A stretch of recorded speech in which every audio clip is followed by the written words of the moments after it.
Okay, Okay. cool. You can say welcome Okay. back. Yeah. Okay. Well, welcome back to our extended portion of our grad school discussion. Yes. Emily and I got going last time and we were like, oh, let's pause so we can come back Yes. and have a fuller Yeah. discussion Yeah.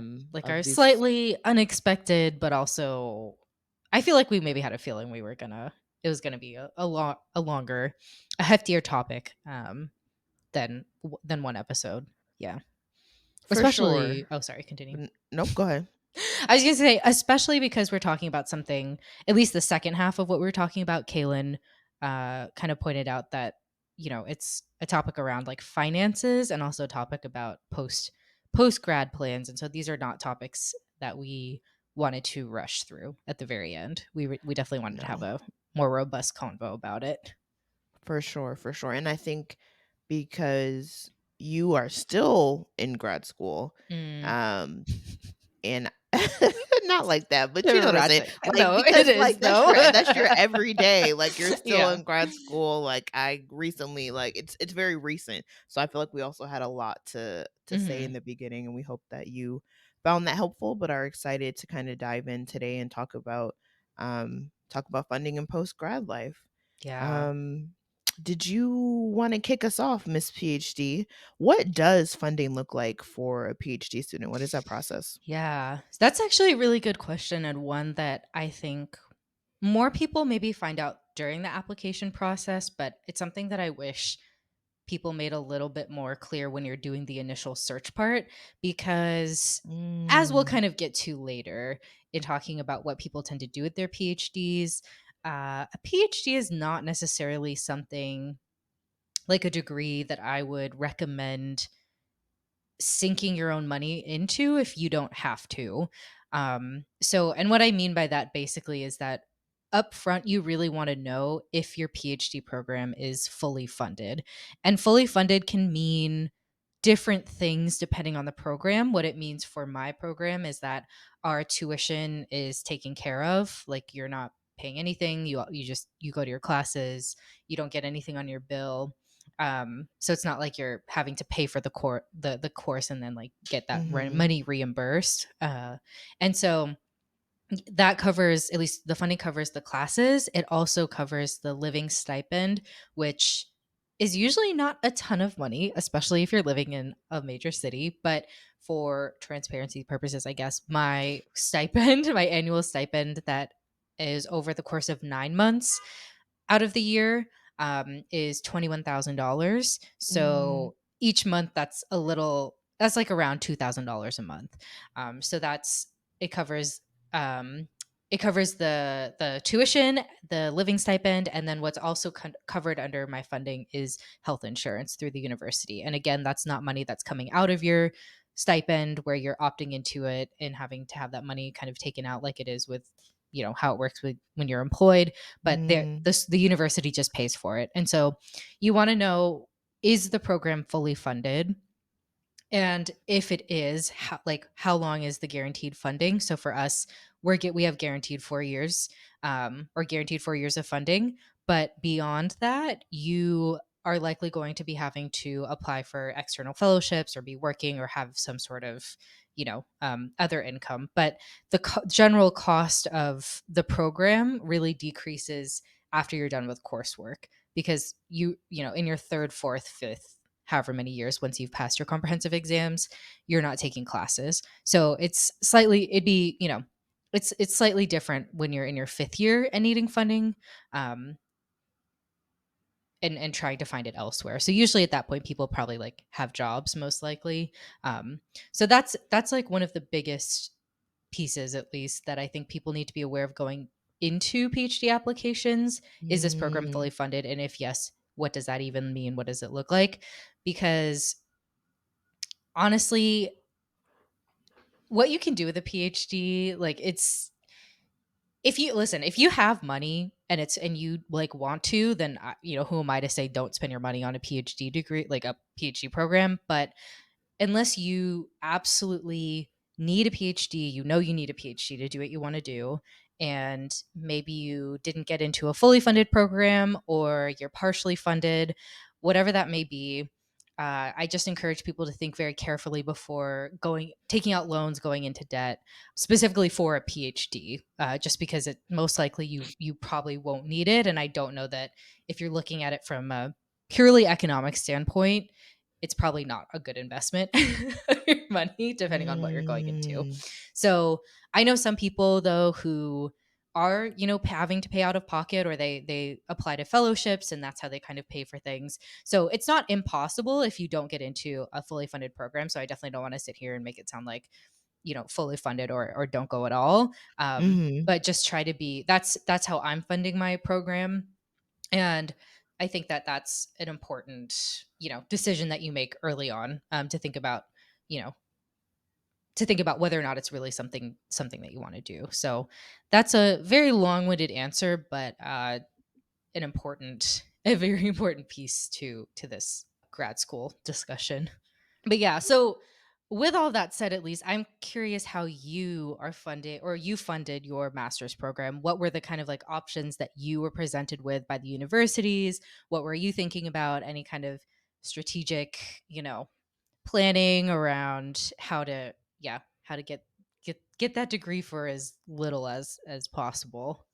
Yeah, I think that's, to your point, a very large part of thinking about grad school is like, do I need to fund this myself? Do I need to take out Mhm. more loans to fund this? Whatever it might be. I think people, to your point, should be really strategic when thinking about the finances of grad school.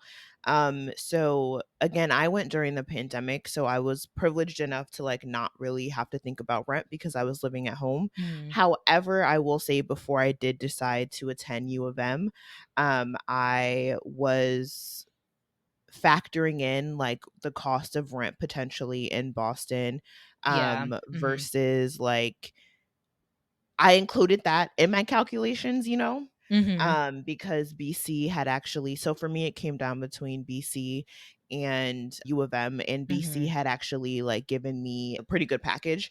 Honestly, they Yeah. probably covered like 60 to 80%, Ooh, honestly. And that's that's pretty just me good. thinking off the Yeah. top of my head. The Mhm. package was great.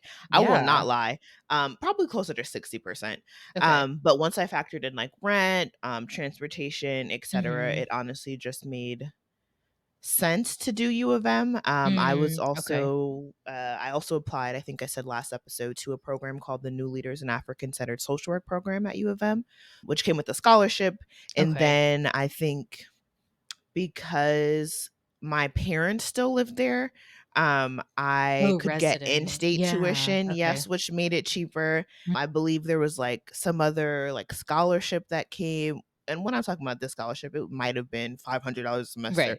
But you but know what? scholarship that came Still as $500. yes, as a part of, being an in-state student or something Okay. like that. But long Yeah. story short, I still had a gap at the end of the day. Mhm. And so what I did with that, I had some savings, so I paid out of pocket. I used AmeriCorps Oh, Education the Award, Siegel Award. yep, Yeah. to Which help is pay for taxed, by that. the way.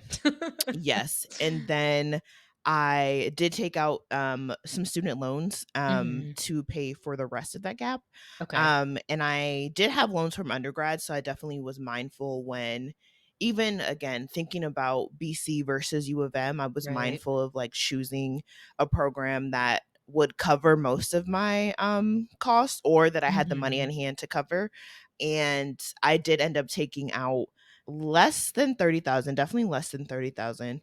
And Okay. when Biden cancels these loans, it will be $0. Or Mhm. if he does Mhm. his other plan, it'll be maybe 18,000, something Mhm. like that. But very manageable. But anyhow, all of that to say, I was thinking about finances when applying to grad school. Like I knew as a therapist I would need to like get a master's degree. I knew I would have to Mhm. do licensure work afterwards. And so for Yeah. me it was really like what is the most economical way to do this without like increasing my student loan cost by that much. And I will Yeah. say like as y'all know, as I'm sure like listeners know, and I'm sure you probably have your own, I won't say you probably have your own student loans because I know there are some folks who don't have any student loans, but the student Myself loan included. crisis, Yeah. yeah, Mhm. The student loan crisis is very real. It's Yeah. very predatory. It produces shame. I think it's a steady function of what my one of my grad school professors called the white supremacist, imperial, capitalist, cis, Mm. hetero Mhm. patriarchy. And I'm like, yes, girl, it is. It is exactly that. And I think when people can have these conversations and like get very real about like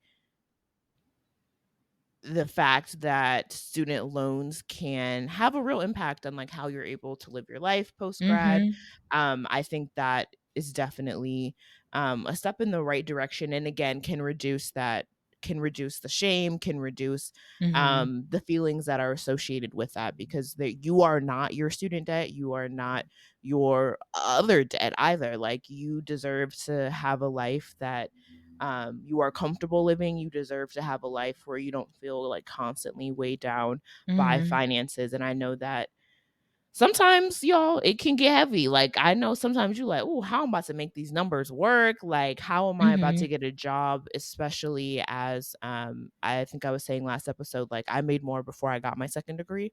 So I'm like, Mhm. how am I about to like make these finances work, knowing that I was already paying a certain amount and that was already like working out in a certain type of way. Um, Mhm. so I think the more honest we can get about our finances, the more honest we can get about how education kind of straps us.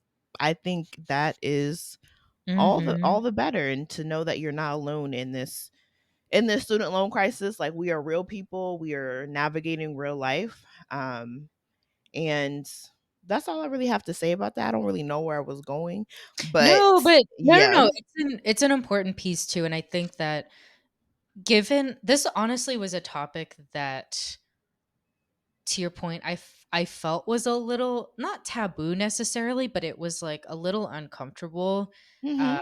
and people just didn't really talk about it, and I think that when we because of the nature of the work we were both doing at the time when we met, I think that folks were maybe a little bit more open in that space, at least, to be talking about student loans, kind of their own experience and things like that, and I think that for myself, I am privileged enough to not have student loans, and that's mostly in part because my parents, at least, well, obviously they made enough money to be able to help, Mhm. but it was one of their goals. They're very intentional about this. They told me from when I was younger, they were like, "Your education is one of like the biggest investments that we're making." Even though I'm sure they didn't see it purely as like we're investing in your education, it better pay off. But like, I'm sure Mm. that was something that they were like, we really want you to be able to graduate without student loans because of exactly of everything that you're saying.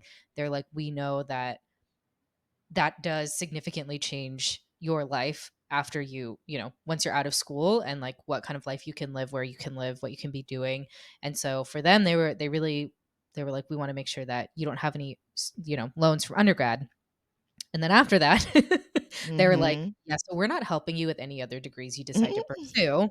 And I was like, "That is totally fair. You know what? You have already, like, set me up for more than, like, whatever Yeah, yeah. is typically, like, afforded to most people, Mhm. or, like, available or accessible to most people. I shouldn't say afforded. So I was like, that's fine. So that's why I think, like, again, when you think about the topic of grad school, the reason that I did my master's degree when I did my master's degree was mostly a financial decision because I knew that I would be, paying for everything.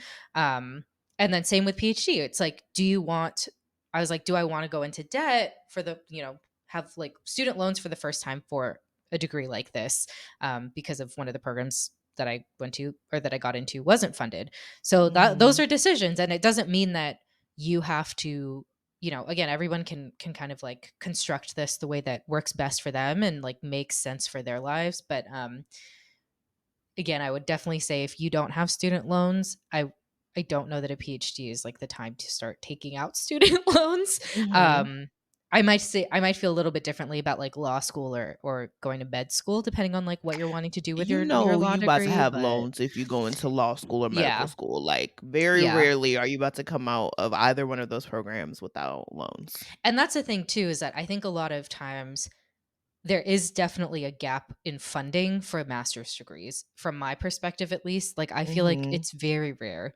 to find a master's program that's fully funded. Like, I know at Yeah. Brandeis, at least within our college, a lot of the master's degrees are like maybe 50%, depending on what scholarships you qualify for. But there's usually a gap with master's programs, and I do think that with PhD programs, maybe it's slightly changing, but you are able to, it's more common to have like a fully funded PhD program than a fully funded master's program. So that is definitely a Mhm. consideration. And then yeah, law school and med school, you're taking out loans. For sure, for sure. Like For yeah. sure, for Mhm. sure. And I hope, like, in this conversation as well, like, and again, what do they say? Like, hindsight is 20/20. Mhm. Yeah. But I would really consider if you need these degrees Yeah. to get to where you wanna go, and we'll have that conversation shortly, but really do your research Mhm. beforehand. I love that Emily talked about last episode, like, she talked to professors, she talked to other people with PhDs, like, to really get an understanding of, like, this is for sure where I wanna go, they're gonna have what I wanna learn, I'm gonna be able to connect with people who are gonna get me to opportunities that I wanna get to, etcetera. You really need to have these conversations, to Emily's point, especially if you're doing a master's program that is not Mhm. fully funded, that is not necessarily like tied to a specific like next step or career Yeah. path. Mhm. Um, our landscape, our career landscape, our like Mhm. job landscape continues to change. And I think especially with when thinking about like these new like AI tools as well, like Ooh. really make Yeah. sure you need the master's degree or you have the funds, I guess, Right. to do a master's program. Mhm. But do your research before. If you take nothing else away from our conversation, do your Yeah. research before you sign up to go to grad school, whether it's about Mhm. finances, whether it's about the actual program, the curriculum, whether it's about mental health resources, whatever you need Right. to be successful, to feel like you can really do it. Do the research beforehand so you know what Right. to expect. Yeah. I was having a conversation with someone in my program, and they were receiving financial help from their parents. And so I hadn't even really thought about that, I guess. Like the realities that some people have other avenues of support that you might not have access to. I obviously love my parents. I think that if I were in an emergency, they would, they definitely would help me. So that in of itself is a huge privilege.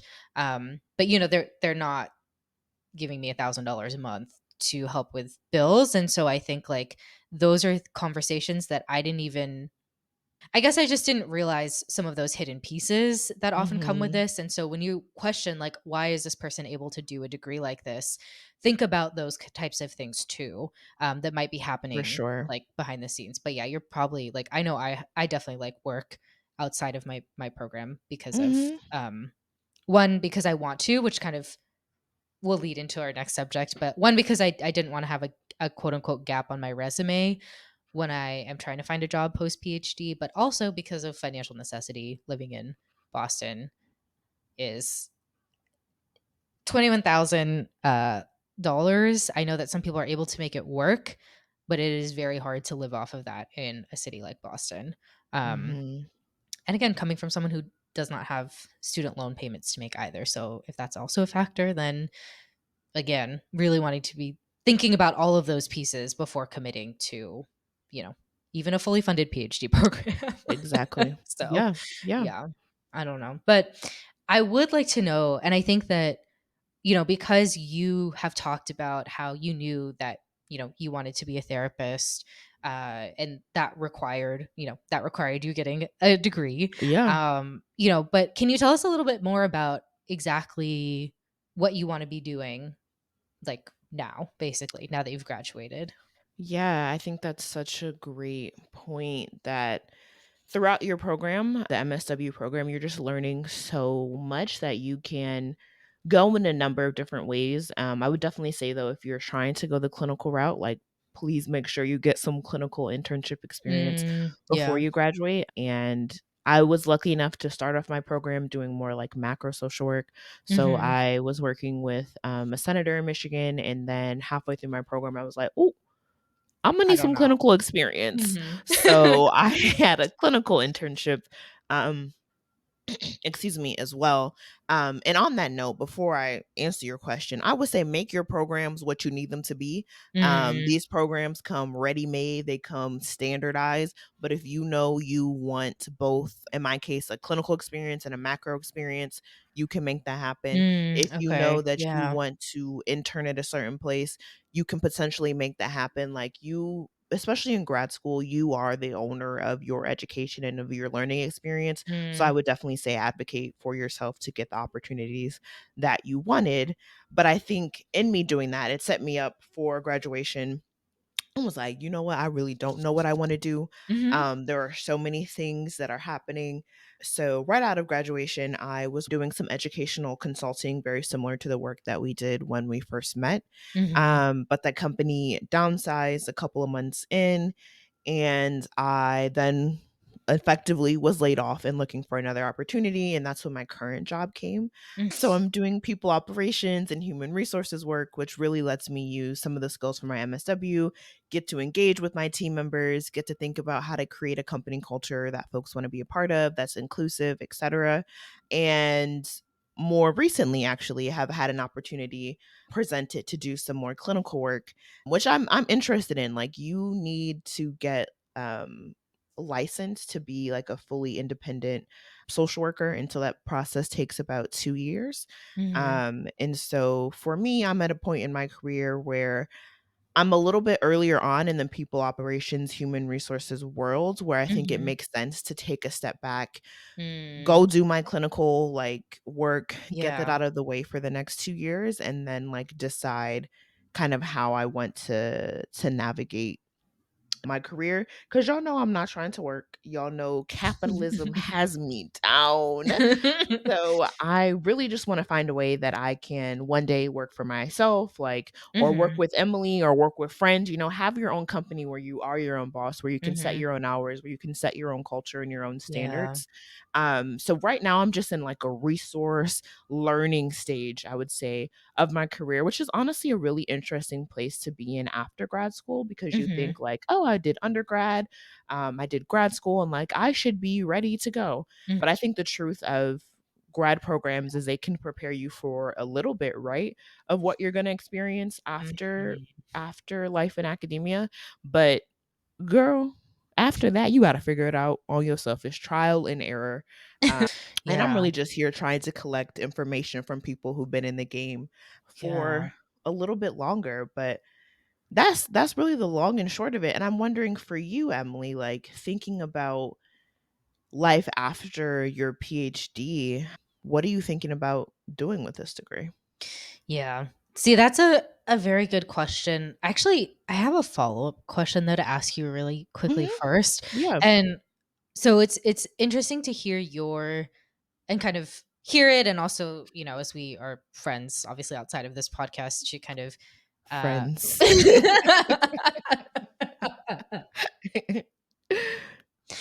we text every now and then. But I think, Every day. yeah. But it's interesting to see you kind of go through this journey too, because I would be curious to know, what are the kind of, and again, it might vary, but what is the thing that most people do with an MSW? Like, I'm Yeah. curious what that is, because it sounds like you are ultimately following the kind of route you know, to get your hours, to get licensed, to be able to open your own practice, even if you're doing it. I don't even know if this is like as less common than what other people do, but I guess from your like experience, do most people kind of go get their MSW and then immediately start going into more like direct Oh, for sure. work and getting their For sure. hours? Oh, Yeah, that is definitely the typical way. I would say, like, don't quote me on this, like, don't quote me on this. But I would okay. say at least 80% of people who are going to MSW programs are coming out to be therapists, whether that Okay. is in like nonprofits, Okay. private practice, and hospital settings. Like people are going to be some type of clinician. Okay. And even for like I would say even for students who are doing like macro work, they have an Mhm. idea of where they want to go. So they might be doing human resources work. They might be doing, I have a friend who was a presidential management fellow, Oh, so who's doing like more governmental policy work. So people have an idea for sure, a general idea of where they're going, definitely. But I do think it is atypical for someone to do non-clinical work and then go back 2 to years later or whatever it is, be okay. like, "Oh, actually, I'm going I'm back to gonna the go get my clinical space." hours. No, but it's just really cool hearing that because it does again demonstrate that you can there's not just one path that you take when you have an MSW, when you get your degrees, and that you can also sometimes the question isn't necessarily this or that or either or Come on, it's both. exactly. Like you can there's a way for you to be able to do both because it sounds like there's elements and again based on what discussions we've had off the Mhm. podcast but you do like having, having clients, working with people, like you are a people person.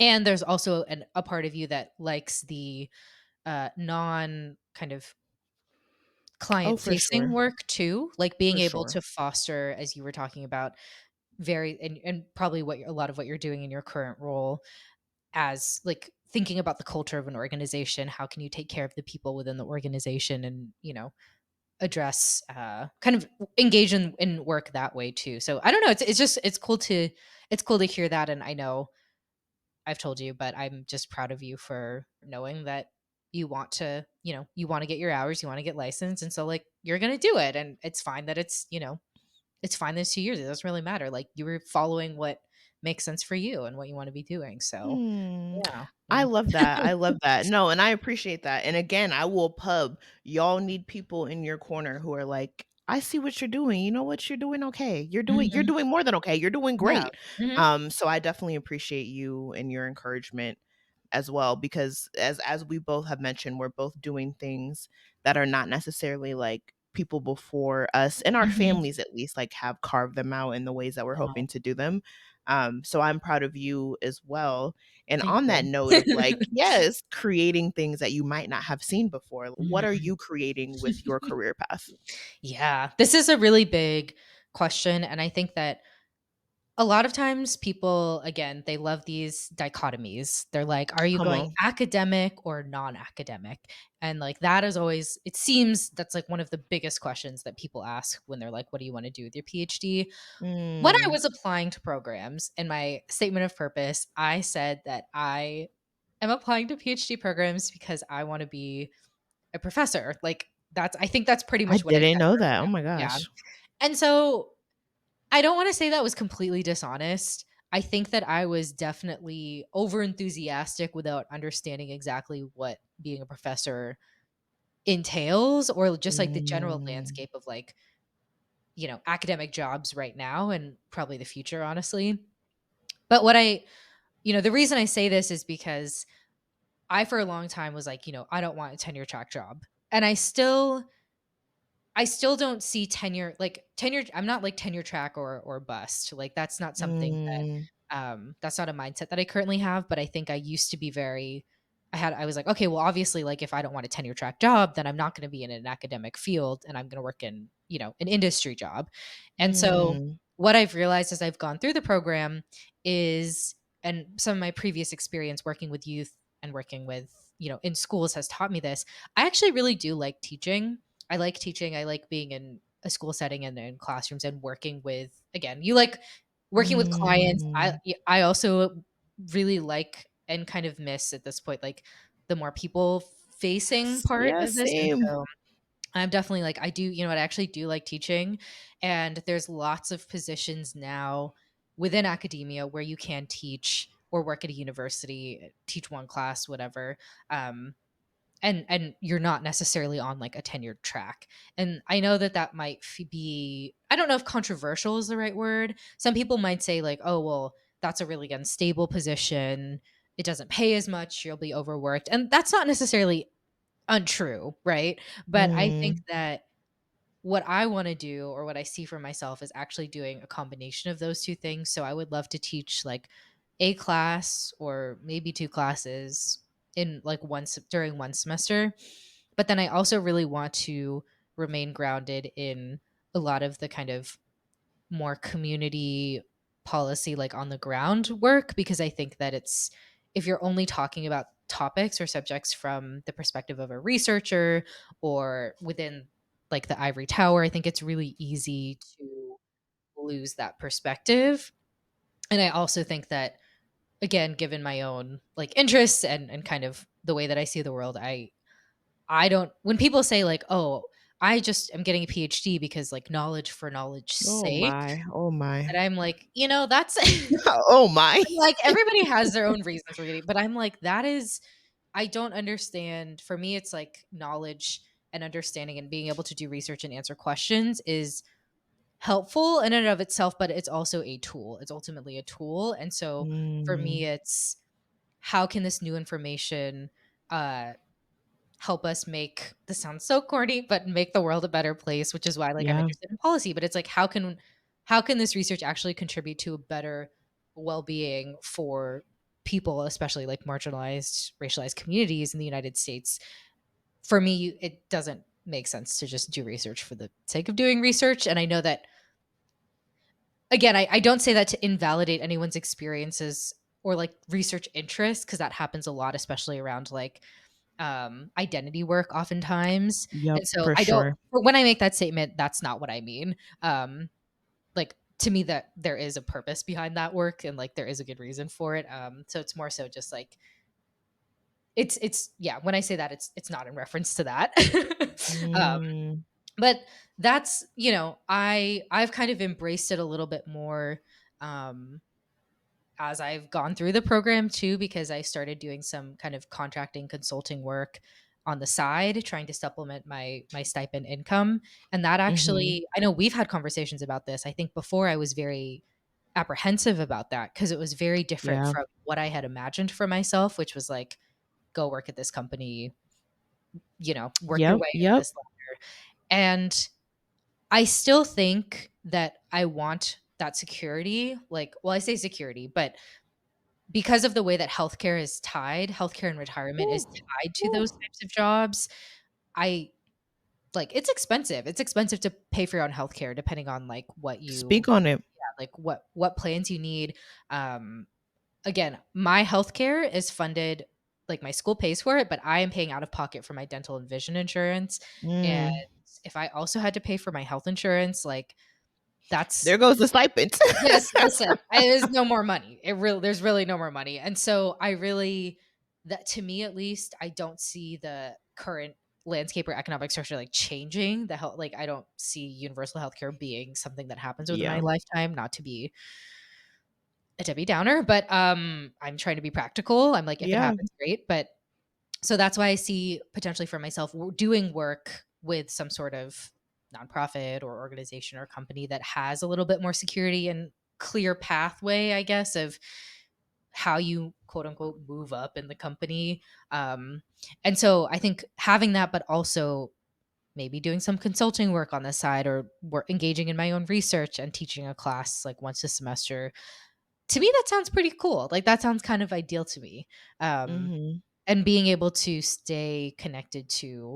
uh stay connected to everything from different facets, like from a research perspective, from like a practice perspective, from Mm.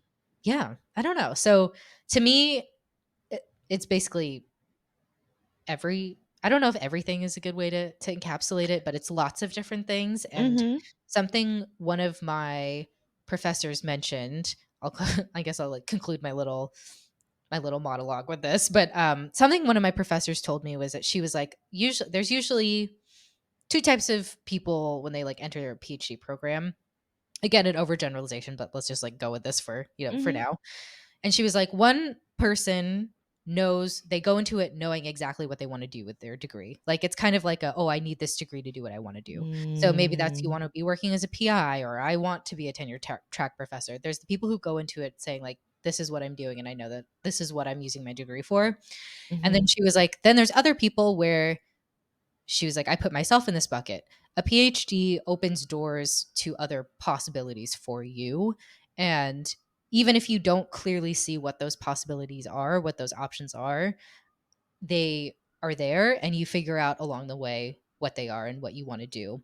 And so I liked her Mm, way of looking at it because she was like, you don't need to, just because you're not quote unquote like using your degree in the way that a lot of people imagine you should be, mhm. doesn't mean that it was a waste.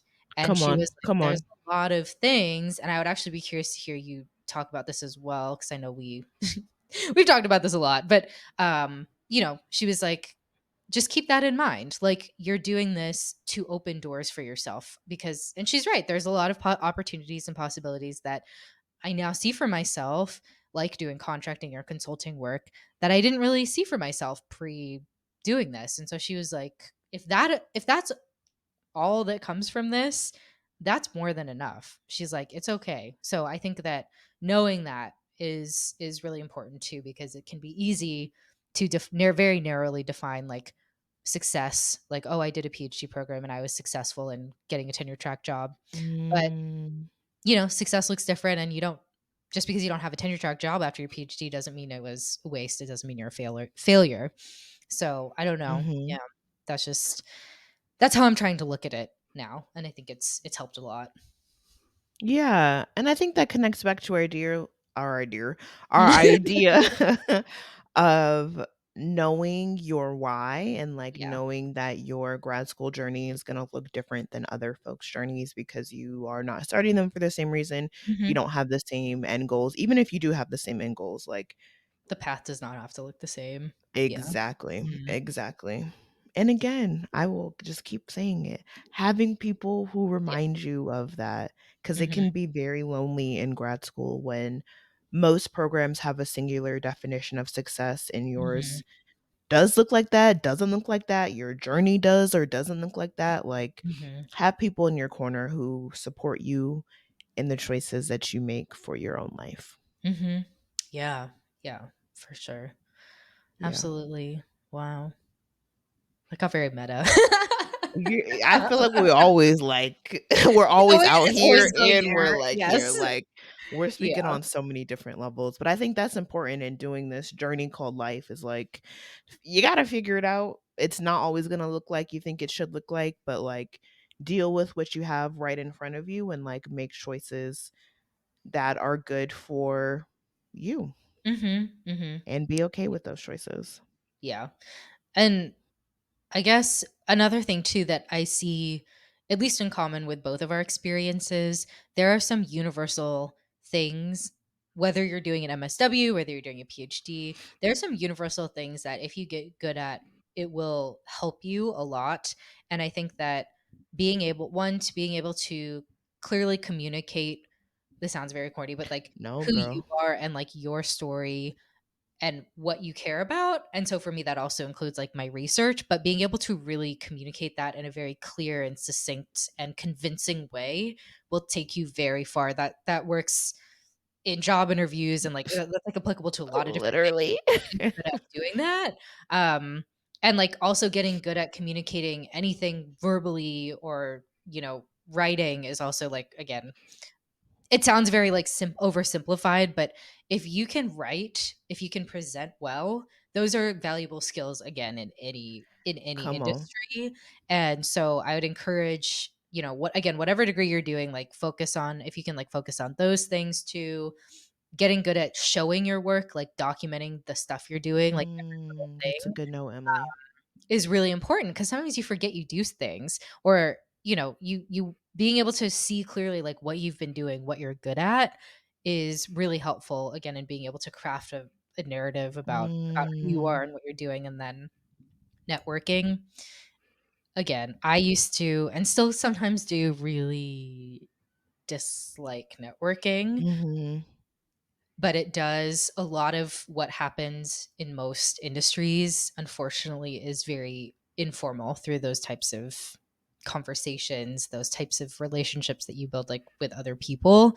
um and so networking is also something that I would definitely recommend with your professors, with your colleagues, like your other fellow students. mm. Those are things too that, yeah, I think are important. I just wanted to add in. I don't know if there's anything you would add in on like universal things to develop skills to, try and gain when if you're in grad school. Yeah, I think along with like networking, I think people often think like of someone like elevating you up, but I think like same level or across the Mhm. table, like networking is important too. Yeah. Making connections with that's still something I'm not good at, but making connections with professors, with the people you're interning with, that's going to be important. Um, yeah, I Yeah. think those are definitely some strong points for sure. I really loved what you said about like documenting your wins, documenting what you're good at. I think that is so important, especially Mhm. to your point after grad school when you are in these job interviews, people ask you like, "Why are you applying for this job?" or whatever.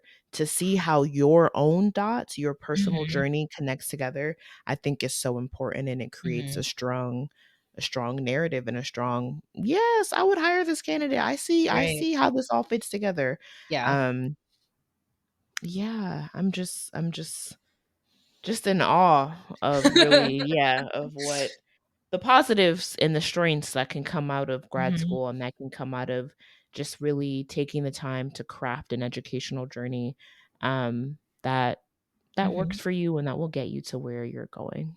Mhm. Yeah. Mhm. Yeah.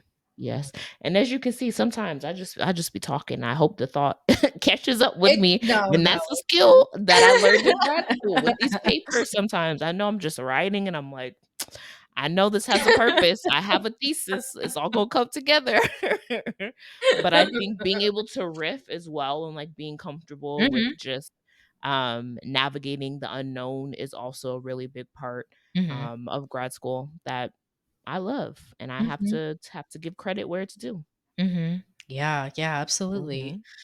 With that, we wanna end our part 2 of our episode, our 2nd episode this season, with what we need clarity on, and I realized actually that we didn't explain this in our 1st episode, but Mm. for anyone who is unfamiliar, Kayla and I like to end our episodes asking each other what we need clarity on. This can be something silly or very serious or, small or very meta, so we like to that's because, the title of our podcast is Please Clarify. Please So, I would clarify. love to know, what do you need clarity on today, Kaylin?